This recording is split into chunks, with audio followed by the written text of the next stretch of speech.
Like many other games, Red Dead Redemption 2 has rules set in place that determine the actions and behaviors of NPCs. But what if an NPC didn't follow the rules? What if it went rogue? That's what Reddit user dmarlow310 unexpectedly encountered while playing the single-player campaign of RDR2 in February of 2020. One day, Marlow walked out of a building, minding his own business, when a man suddenly provoked him. Ain't you had enough fun? Don't need no more of your mess around here. Go to hell. I'm itching to hurt you. Marlow responded by antagonizing the NPC, which resulted in a fight. It's nothing unusual, but what is unusual is what happened during the fight.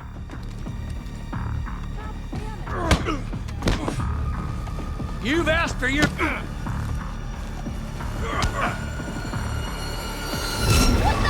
A random NPC pedestrian stabs and kills the NPC and then calmly walks away. It's shocking and unexpected, as it's not typical NPC behavior. As such, the incident baffled the RDR2 community. Why did a random NPC enter the fight and then murder another NPC? Who is this murderer or hero? It's normal for NPCs to participate in an ongoing fight, but it's abnormal for NPCs to kill someone in an unprovoked manner like this. What the hell? Oh Lord, no! I can't believe it. The homicidal NPC was a considerable distance away from both the player and the fist-fighting NPC. Not only that, but the murderer was walking in the opposite direction, so all of this rules out the theory that the NPCs were already targeting each other beforehand. Perhaps the murderer determined that the fighting NPC was the aggressor, since he was the only one that was actually throwing punches.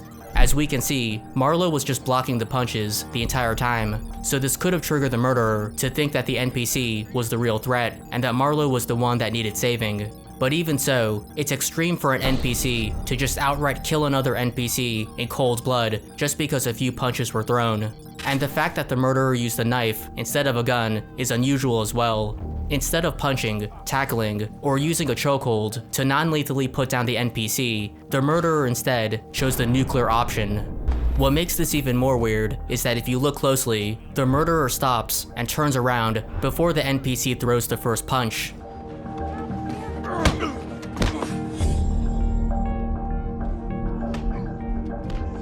So the murderer can be seen reacting and entering his running animation before the fighting even occurs. Adding more mystery is the fact that only this NPC decided to kill the other NPC. Why didn't someone closer kill him? Why not have someone who saw the whole fight step in instead? And why didn't any other NPC jump into the fight? What's more, closer examination of the footage shows what looks like a person that's in front of the murderer running away right before the murderer turns around.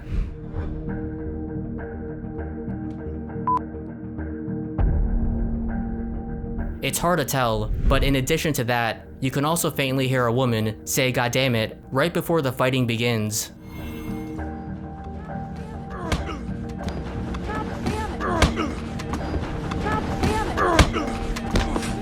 The woman could have been a patron or employee of the saloon, and the murderer may have actually been a bouncer or a local security guard that was protecting the woman. So when she says "God damn it," it could have triggered the murderer to think that the woman was in trouble, which triggered this attack. Some also think that maybe the murderer was a member of an antagonistic faction like the Greys or the Lemoyne Raiders. The murderer didn't like the NPC starting trouble and getting into a fight in his faction's territory, so he killed him. Marlow recounts that before the murder took place, they were, quote, wrecking havoc in Rhodes a few in-game days earlier, and that they had, quote, way low honor. This probably explains why this NPC made a snide comment to Marlow. Ain't you had enough fun? Don't need no more of your mess around here. In RDR2, there is a reputation system where your decisions and actions determine how NPCs treat you, so having low honor will make NPCs hate you. After wrecking havoc in Rhodes, Marlow slept in a rented room until morning, and based on the video, it looks like Marlow was staying at the Rhodes parlor house. Then when Marlow left the building and walked outside, that's when this indelible moment occurred. Marlow explained that the reason they didn't punch back is because, quote, usually if you don't start the fight, witnesses won't report it. After the video was uploaded, various users claimed that they experienced what Marlow experienced. Some said it happened to them in Van Horn, while a Reddit user named The Gamer and the Rex said it happened somewhere while they had high honor. Another commenter named Luke Ignis Bazina exclaimed, "I knew I wasn't the only one. I was being chased by bounty hunters in Rhodes when I decided to get off the horse and start shooting them. Then something else started dropping them, one after the other, like domino, and I heard a female voice saying sweetly, 'Arthur.' Then it fades to black before I could look around, and my Arthur woke up in the camp. What the f***? Maybe NPCs are intentionally programmed to do something incredibly rare when certain events occur. Others like to imagine that RDR2 is so realistic that NPCs have their own unique thoughts and consciousness, and that the murderer wanted to save you out of the kindness of his heart. Or maybe, like in real life, there was history between the two men. Then there's the other line of thought that, well, NPCs are just weird sometimes, and that there's no rhyme or reason. However, the most likely answer for why this murder took place was that it was a glitch. In the beginning of the video, when Marlowe's character opens the saloon doors, you can see his arms crisscross in a weird way.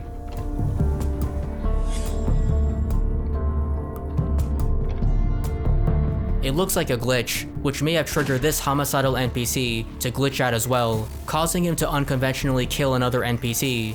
What's more, according to Marlowe, they were playing the unpatched version of the game 1099.25. Further backing up the glitch theory is this gameplay video by Reddit user Okono.